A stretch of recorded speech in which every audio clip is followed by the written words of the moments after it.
The roots of the anarchy were sown in the succession crisis which involved England and Normandy.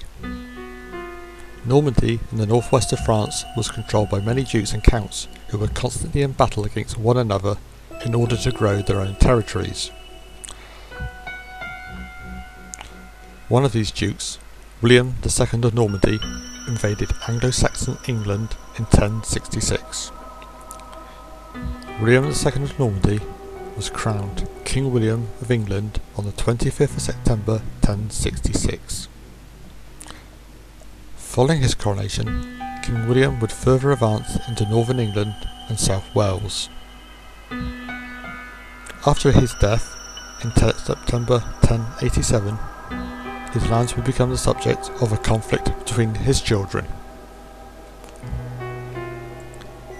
William Rufus, King William II, would become King of England in September 1087, whilst William Rufus's brother, Robert II, would become Duke of Normandy at the same time.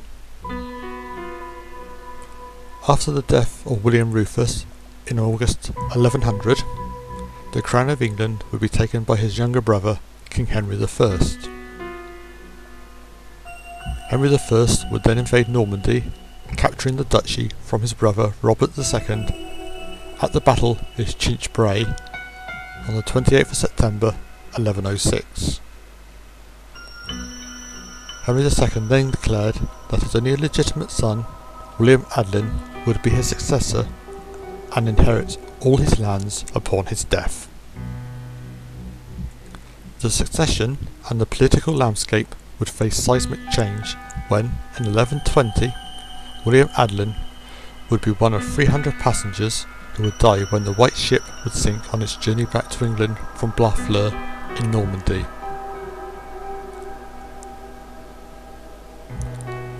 The succession of the English throne was thrown into doubt, as the general rules of succession at that time in Western Europe, at this point in history, generally followed the rule that the eldest son would succeed the father.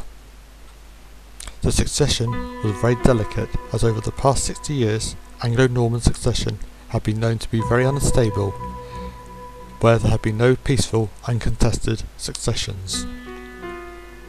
Henry would look to his only surviving child, his daughter, to inherit his throne and lands, but female rights and legitimacy was very unclear at this time. Matilda was already an empress through her marriage to Henry V, the Holy Roman Empire, until his death in 1125. She would then marry her second husband, Geoffrey V of Anjou, in 1128. Anjou was a county on the border of the Duchy of Normandy. Geoffrey, who was an Angevin ruler, was a traditional enemy of Normandy and hence not very popular. Tensions were also growing due to the high level of revenue being raised to pay for Henry II's various wars.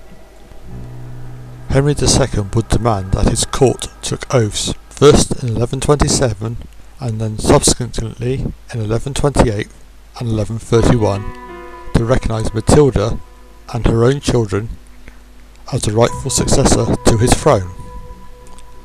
Amongst the court was Stephen of Blois, who would take his oath in 1127.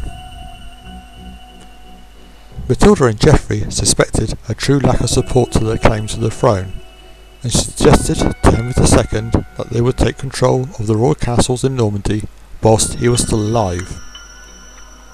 Henry II declined the request angrily, fearing that Geoffrey would prematurely take power in Normandy before his death.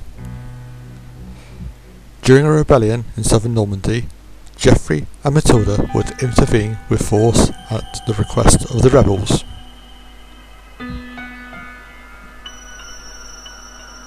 During this rebellion, Henry would die through illness in December 1135 near Lyon-la-Forêt.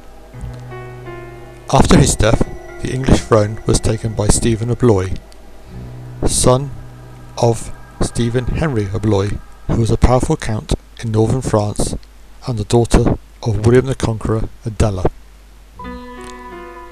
By the time of Henry I's death, Stephen was well established within Anglo-Norman society helped by his younger brother Henry, who had become the Bishop of Winchester and the second richest man in England. When the news began to spread of Henry I's death, many of the potential claimants to the throne were not well placed to respond. At the time of Henry I's death, Geoffrey and Matilda were in Anjou, supporting rebels against the royal army, including many of Matilda's supporters, such as Robert of Gloucester. Many barons remained in Normandy under oath of waiting from the late king to be buried before returning to England. This did not prevent Geoffrey and Matilda seizing a number of castles in southern Normandy. Theobald, Stephen's elder brother, was still alive in Blois. Stephen, though, immediately left Blois for England when he learnt of Henry's death. Stephen landed near his own estate just outside of London on the 8th of December, as he had been prevented from landing at Dover and Canterbury by Robert of Gloucester. Then, within the next 2 weeks, Stephen started to seize power in England. Henry of Blois, Stephen's younger brother, delivered the support of the church to Stephen, allowing Stephen to advance on Winchester. Roger, the Bishop of Salisbury, and the Lord Chancellor instructed the Royal Treasury to be handed over to Stephen. On the 15th of December, Henry of Blois delivered an agreement in which Stephen would grant extensive freedoms and liberties to the Church in exchange for the Archbishop of Canterbury and the papal legate supporting his succession to the throne. Stephen only had one problem, and that was that he had taken the religious oath to support Empress Matilda, but his brother convincingly argued that the late king was wrong in making the court take the oath. Henry of Blois also argued that Stephen was justified in ignoring the oath, as Henry I had only insisted on it for the stability of the kingdom. Henry even convinced the late King Steward, Hugh Bigot, that Henry I changed his mind on his deathbed. Stephen's coronation would be held at Westminster Abbey on the 26th of December. The Norman nobility gathered at Neuburg in order to support Theobald's claim to the throne. Theobald, the eldest grandson of William the Conqueror, had the strongest claim, and was preferable to the throne than Matilda. At Lisieux, on the 21st of December, Theobald met with the Norman barons and Robert of Gloucester, but their plans were interrupted by the news of Stephen's imminent coronation. Theobald agreed to the Normans' plans that he be made King of England, only to find his support was suddenly diminished as barons would not support the division of England and Normandy by opposing Stephen. Theobald would remain in Blois, where he would be financially compensated by his brother, Stephen, for supporting his claim to the throne.